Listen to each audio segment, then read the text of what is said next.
Hello friends, welcome to war 2 movie review Telugu. ఈ movie run టైమ్‌కి వస్తే 2 అవర్స్ 53 మినిట్స్ ఉంది. ఇక కాస్టింగ్‌కి వస్తే రితిక్ రోషన్, జూనియర్ ఎన్టీఆర్, కియారా అద్వానీ, అశుతోష్ రాణా, అనిల్ కపూర్ ఇంపార్టెంట్ రోల్స్‌లో యాక్ట్ చేశారు. ఇక పాజిటివ్స్‌కొస్తే మూవీ అయితే బాగుంది. అందరూ యాక్టర్స్ బాగా యాక్ట్ చేశారు. మ్యూజిక్ బాగుంది, సినిమాటోగ్రఫీ కూడా బాగుంది, డైరెక్షన్ కూడా బాగుంది. ఇక నెగటివ్స్‌కి వస్తే అక్కడక్కడ అటెన్షన్ గ్రాబ్ చేయలేదు ఈ మూవీ. అందరూ ఫ్యామిలీతో చూడొచ్చు. అడల్ట్ కంటెంట్ ఏం లేదు. కానీ ఒక సాంగ్‌లో కియారా అద్వానీ బిగినర్‌లో ఉంది. అది కాకుండా అందరూ ఫ్యామిలీతో చూడొచ్చు. మూవీ అయితే ఒక యావరేజ్ వన్. యాక్టర్స్ అందరూ బాగా యాక్ట్ చేశారు.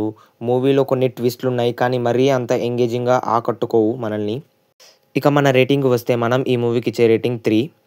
మీకు మన రివ్యూ అండ్ మూవీ ఎలా అనిపించిందో కింద ఖచ్చితంగా కమెంట్ చేయండి. మీకు మన వీడియోస్ నచ్చితే సబ్స్క్రైబ్, లైక్, షేర్, కమెంట్ చేయండి. మీరు హౌస్‌మేట్స్ మూవీ చూడకపోతే మన రివ్యూ చూసి స్టార్ట్ చేయండి. Click the video.